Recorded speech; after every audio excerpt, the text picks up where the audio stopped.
Hello, my name is Joe Brzezalski. I'm a ranger at Indiana Dunes National Park. I can't get enough of this place. I'll ask a question and learn something new, and I'll end up being left with just 10 new questions. I work here at the Paul H. Douglas Center for Environmental Education in Gary, Indiana.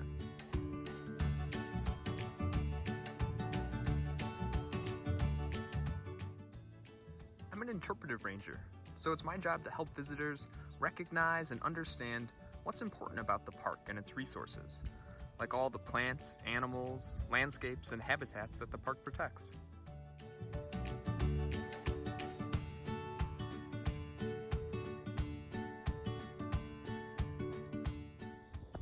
The Douglas Center is at the gateway of Indiana Dunes National Park and is also the entrance to Miller Woods.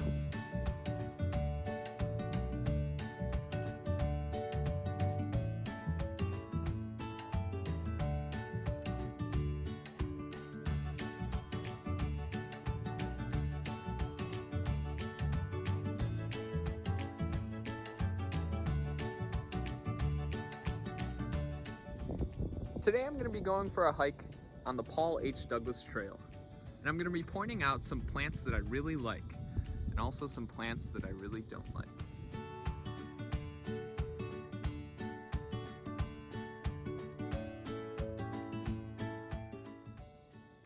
It's mid-April, and plants are just emerging from the ground.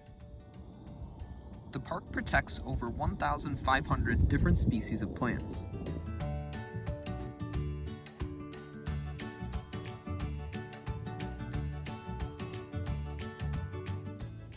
Because we have so many different species, we say that we have a rich biodiversity. The park has a ton of plants, a lot of rare and really cool ones, and some of the biggest threats to our native plants and native animals are invasive species. You can see along the edge, there's a plant growing. This plant is cattail, and this particular kind is an invasive species.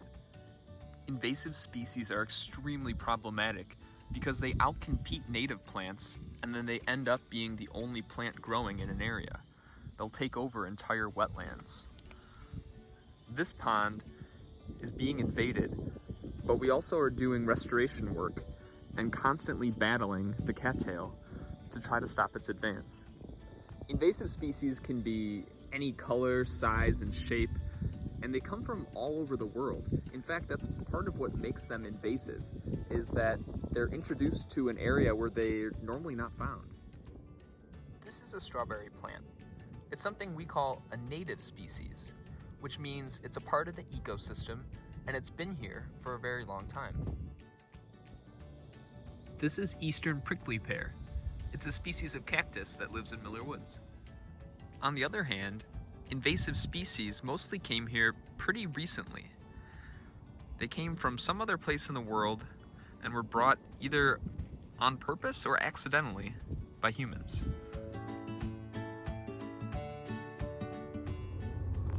Invasive plants are especially nasty because they grow so fast and so quickly that they take up so much space that other plants can't survive.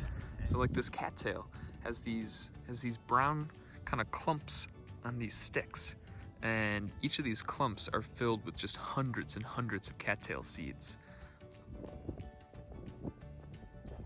And you can see that in the middle it has those tall invasive cattail plants.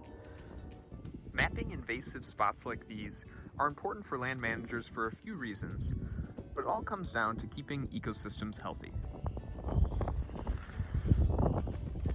Rare, fragile, or important plants can be right off the trail. So knowing if populations of invasive species are nearby, we can better protect some of those more at-risk species. It's also really important to know where invasives are and how they're moving so we can predict and try to stop them from entering new natural areas. This native willow bush is in full bloom right now, providing native pollinators like some of our many 200 bee species the source of pollen.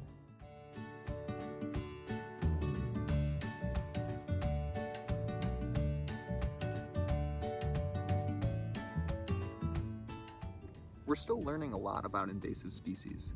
Like, how does an invasive species eventually become naturalized and a part of an ecosystem? And sometimes we have species that come over and don't become invasive until many years later.